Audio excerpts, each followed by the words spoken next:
Alrighty, there we go. Santo, Lucha Libre, Mexican monster movies. I'm going to do this on a time limit. I don't want these videos to get too long. I'm going to give myself about 20 minutes to run through a ton of movies. This is sort of a buyer's guide for people that don't have a lot of Mexican monster movies yet. So let's start right off with the biggest superstar in Lucha Libre history, the biggest star of the wrestling ring in Mexico, Santo, the great silver masked man who starred in more than 60 movies, and I have quite a few of them.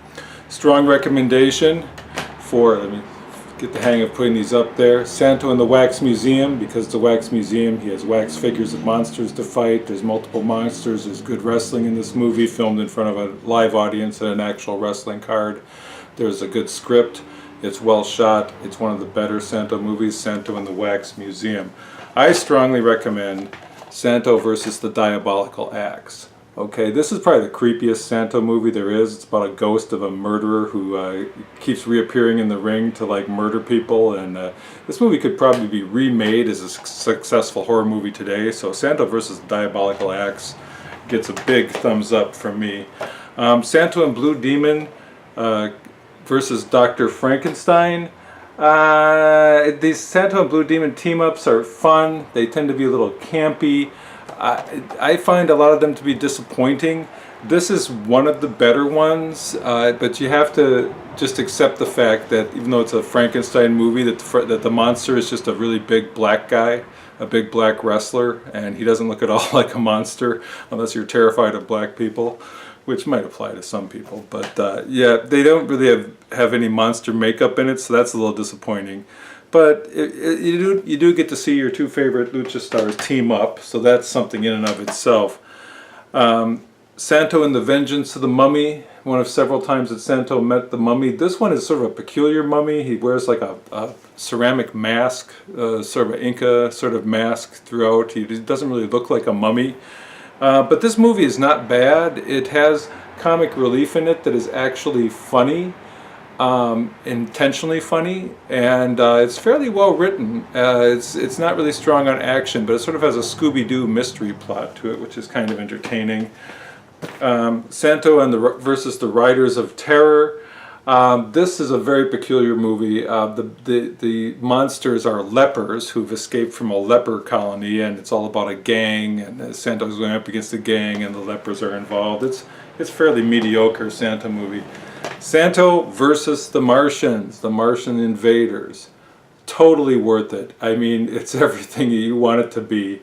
It's got aliens, it's got hot babes in little like space alien babe costumes, you know, showing a lot of leg and, you know, off the shoulder type stuff, and it's got everything you want out of a Santo versus the Martians movie, basically. You may have heard that some Mexicans sometimes sneak illegally across the border. Well, Santo addresses this in this movie. This is the Santo in the Border of Terror. It's not exactly a horror movie, but it does make a fairly strong message against coyotes who take advantage of people who are trying to cross the border. This is another one in which Santo fights. You can actually see in I don't know if you can see it with the light reflecting, but there's a guy here.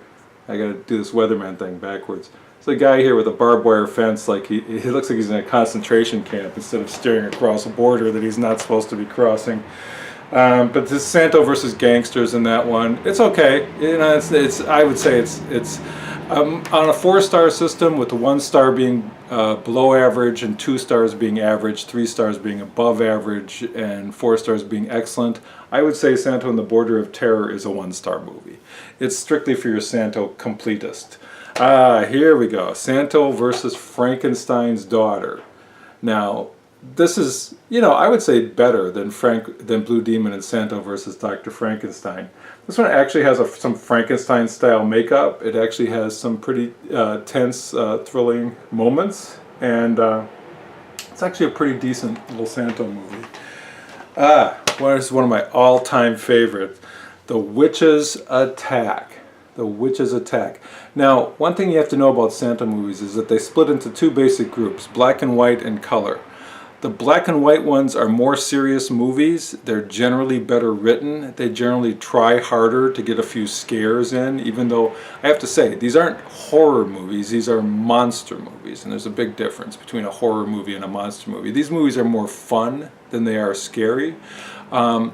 Witch's Attack is one of the ones that tries hard to be kind of a horror movie, and it succeeds in a lot of ways. And part of what I like about this movie is this is not really a spoiler, but I can tell you that in some of these movies, Santo's Christianity comes into play against the devil. And there's a scene in this movie where Santo pulls a giant cross off the wall of a church and is actually fending off, demon-possessed evildoers by wailing on them with this giant cross, and it's just priceless. But this movie is actually very atmospheric. It's one of the black and white ones. It's very atmospheric. It's very moody, very well shot, and one of my all-time favorite Santos. Santo in The Treasure of Dracula. Now, this movie actually is a pretty, I like this movie. If you like any of these movies at all, you'll probably like this movie because it's got a vampire in it. But not only that, I mean, if you like Adam West Batman style campiness, this movie starts with Santo addressing a committee of scientists and explaining to them how he invented his time machine, wearing his mask, of course, with his nice leisure suit. This is a movie that where he not only fights a vampire, he goes back in time to fight the vampire back when it first became a vampire for some ungodly reason that I can't remember. This movie also has another very interesting distinguishing factor, because this is a pretty good Santo movie. But if you want a little more spice, I have here in this disc. I have a lot of my movies just on discs because I've traded for them at comic conventions, or bought them from movie dealers who don't give the box. But you can get Santo in The Treasure of Dracula, okay, or you can get Vampiro y el Sexo. Vampiro y el Sexo is the exact same movie with nude scenes stuck in so that they could market it to the European audiences.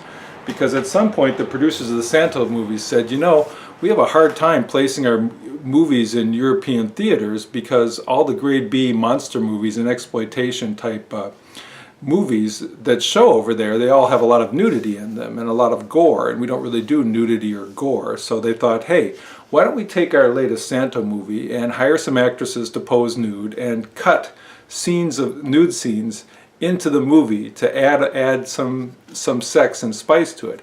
And I have to say that they did an incredibly good job, because having seen both movies, if I had seen the movie with the nude scenes first, I would have never suspected that those scenes did not belong in there. They were very well integrated into the movie, and you really don't notice that anything untoward is happening to this movie. It's not like an obvious butcher job. So they did a really good job. But yeah, naked. I wrote on this disc, ultra rare nude version of Santo's Treasure of Dracula with naked shots inserted for Euro viewers, and that's what it was indeed.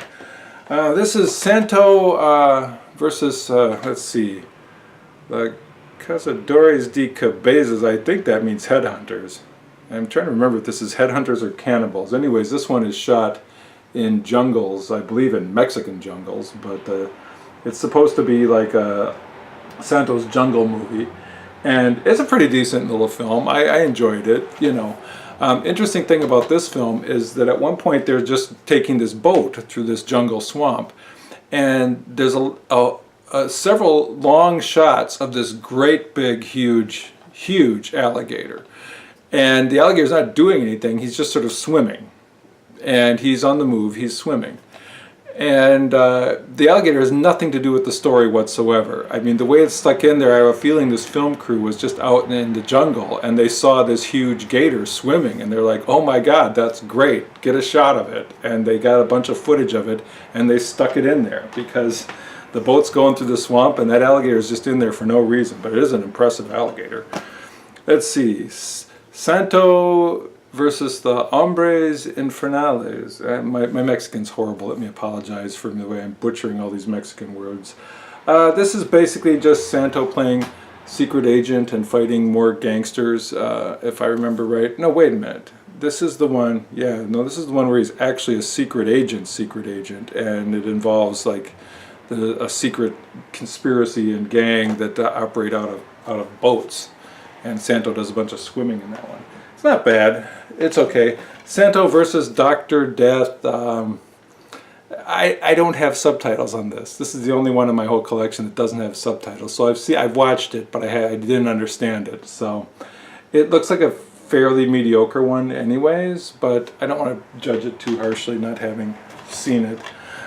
If you're trying to find some of these on the web, you might be able to find this double feature. It's called a Lucha Libre double feature, and it has two movies, Champions of Justice plus Mystery in Bermuda. Mystery in Bermuda is a Santo movie, which has to do with the Bermuda Triangle. Now, Bermuda Triangle, obviously, underwater city, hates humans, right?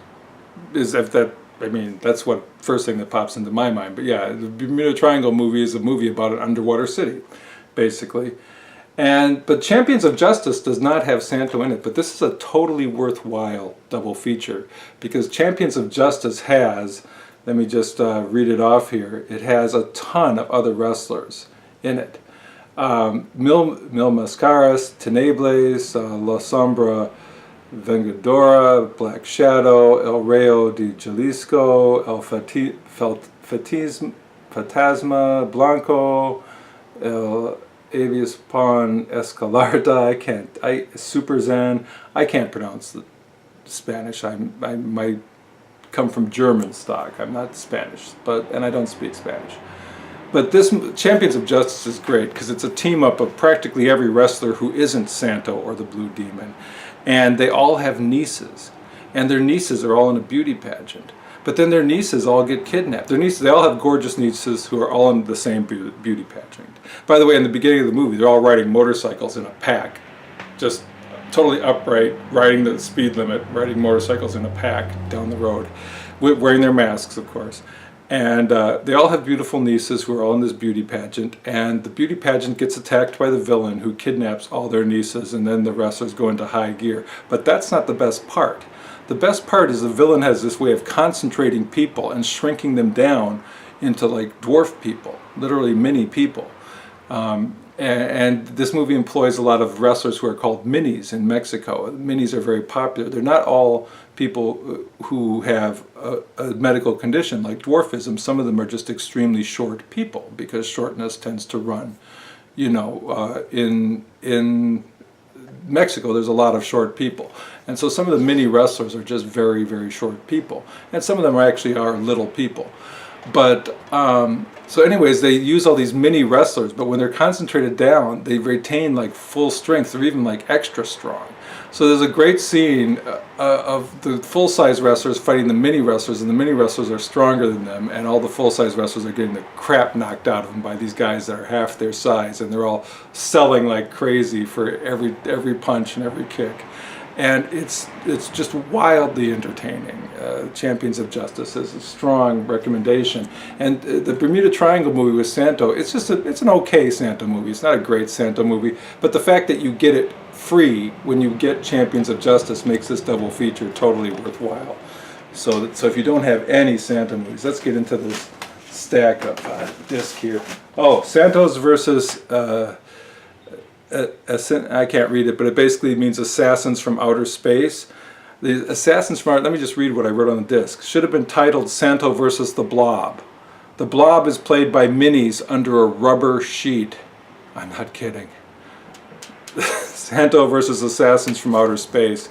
Definitely one of the prime Santos. It's a takeoff on the Blob. And when the Blob is smaller, it is a bunch of little people under a rubber sheet that had been painted to look like a blob. And I discovered while going through my films that I actually have 2 copies of that. I don't know why I have 2 copies of that. I must have forgot that I had it when I traded for it.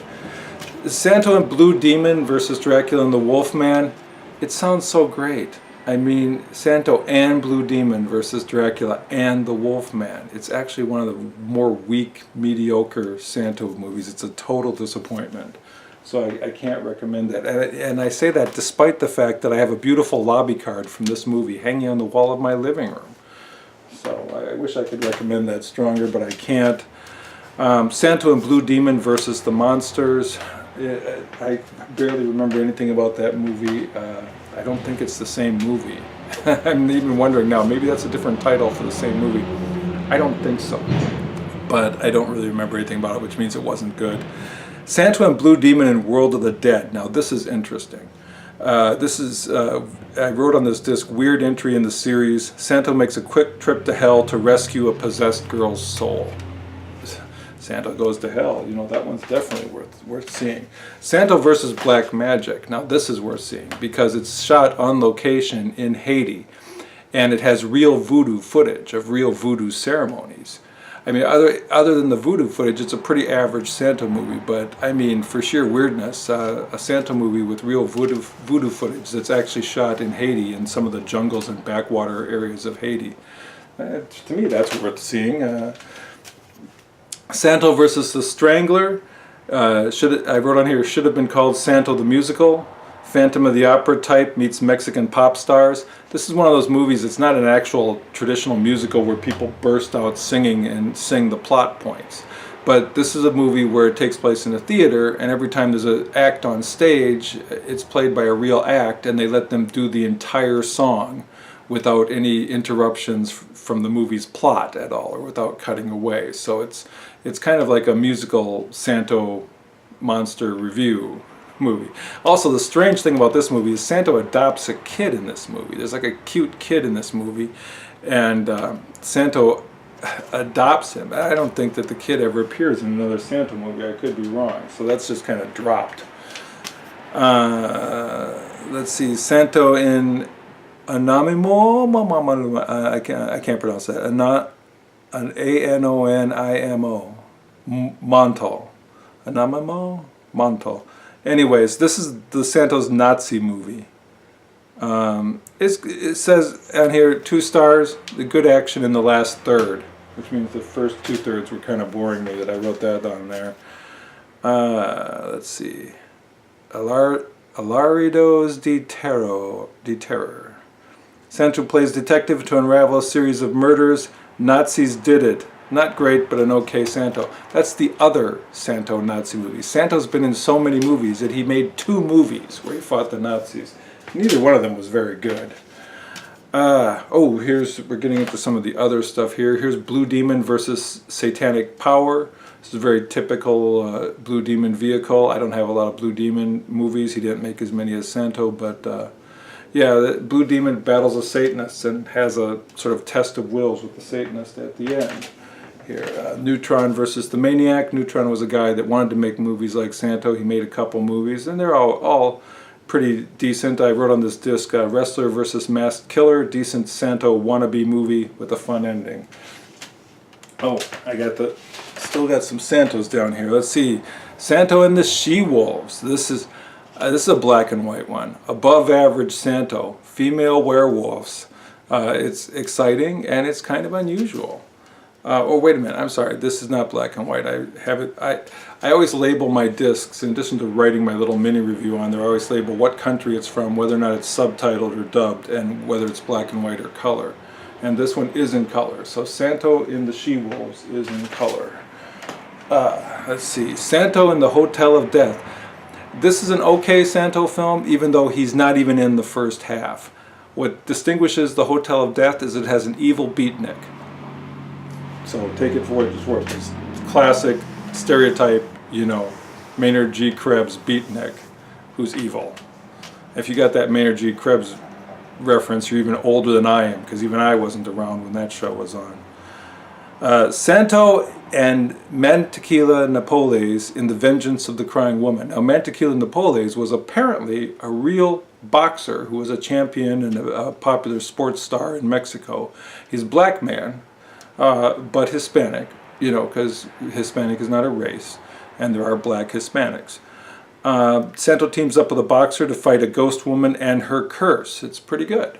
I like The Crying Woman. The Crying Woman is sort of like a reoccurring monster. She's been in a lot of Mexican monster movies over the years. She's sort of based on a folktale, I believe, of a ghost that seeks vengeance. She's usually crying because something's happened to her daughter, I think, in most of those movies. And I'm supposed to be getting, from a movie dealer friend of mine, the original Crying Woman movie from Mexico, which I still don't have in my collection. I definitely need that. 5-minute warning. Okay, just quickly, back in the 80s, a couple of movies were dubbed into English. One of them was Wrestling Women versus the Aztec Mummy. The other one was Wrestling Women versus the Aztec Ape. Of the two of them, the Ape movie is better. Neither one of them is very good. And the dubbed versions are pretty crap, you know, frankly. If I remember right, I think they even stuck some inappropriate music in there that was the idea of the dubbers. They're both pretty mediocre. They don't really have any wrestling stars. And by the way, if you're expecting to see some sexy wrestlers in that movie, the women in that movie wrestle in what can only be described some sort of a full body romper, long sleeves, long legs. They don't even show their legs in this movie. So they're attractive enough women, but they show literally nothing in this movie. That's in the wrong pile. Lost at Vampirus. This is Emil Mascara's movie with John Carradine.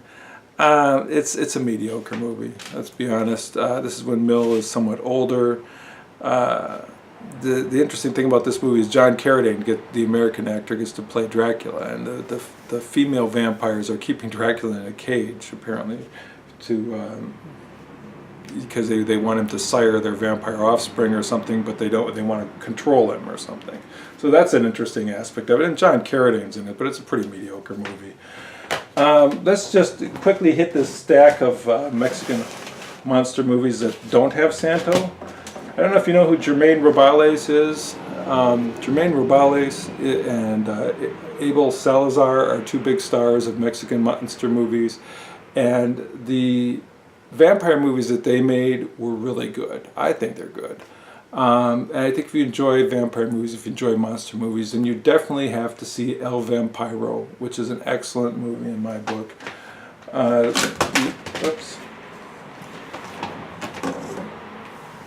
And Curse of Nostradamus, that's another movie with Germain Robales and what is it, Abel? Yeah, Abel Salazar. So that's it. Curse of Nostradamus is another one that you have to see.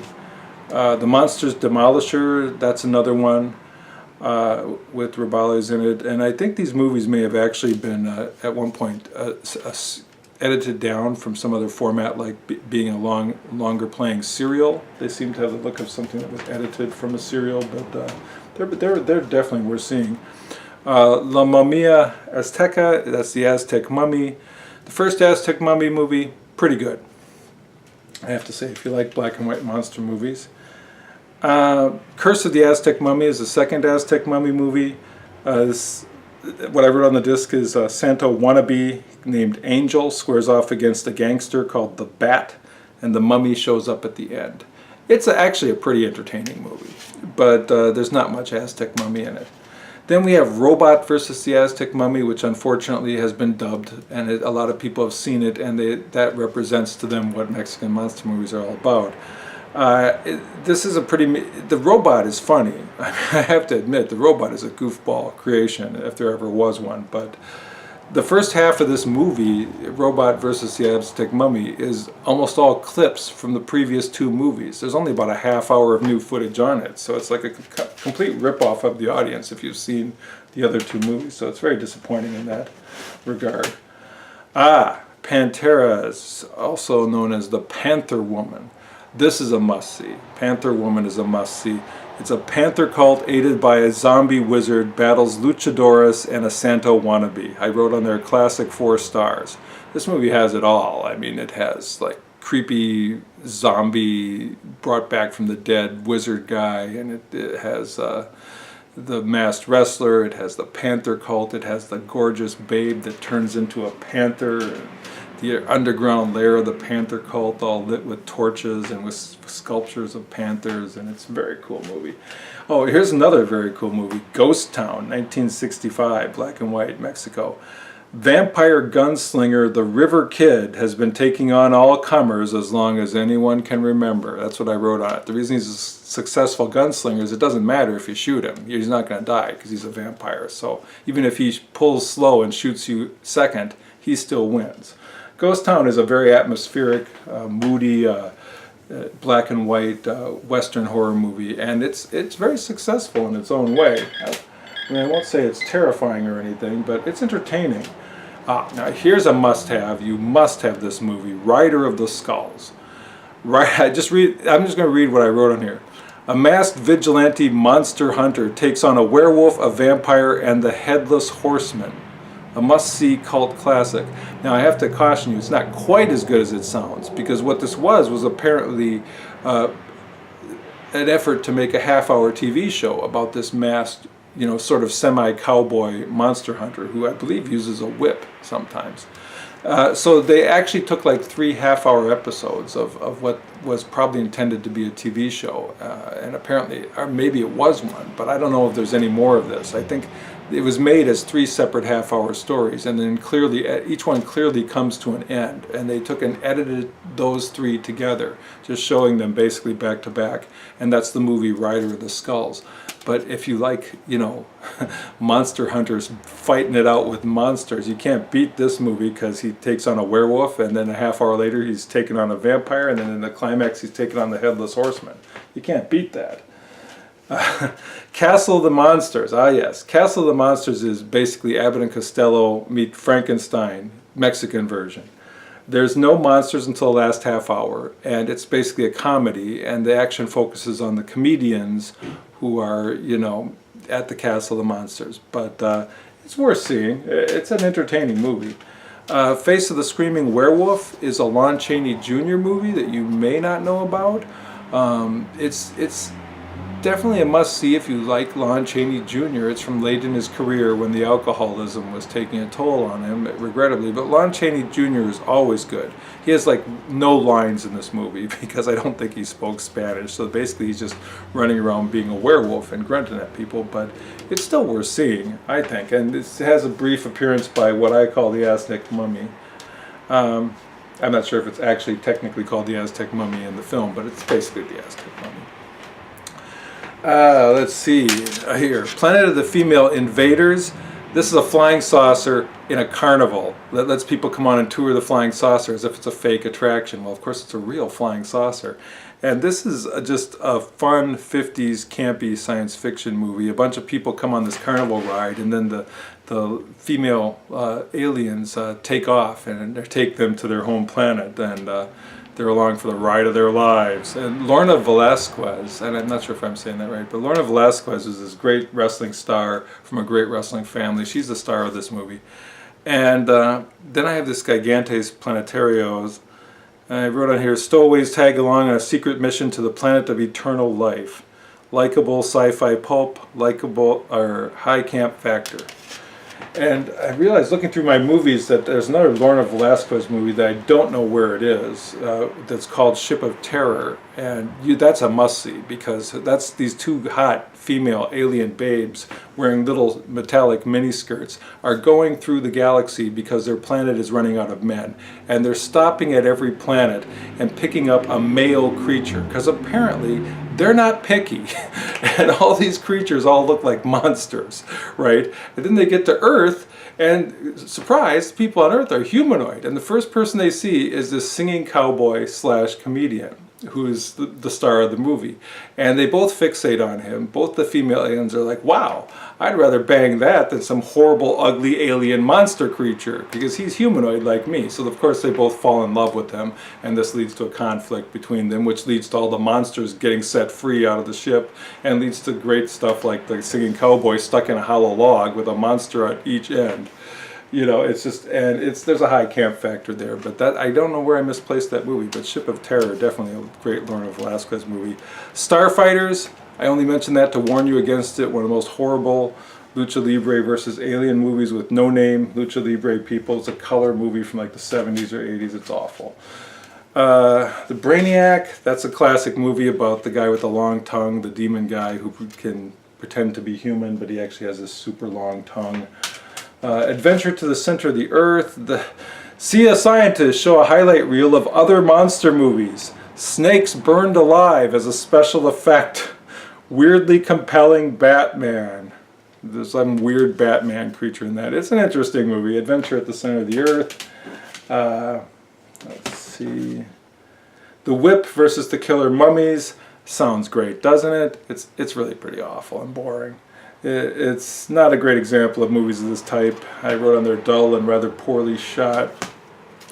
Monstrous Dr. Crimin. I gotta wrap this up, but Monstrous Dr. Crimin, that's spelled C-R-I-M-E-N, 1953, black and white Mexico, 4 stars. Oh, classic creepy horror flick is what I wrote on here.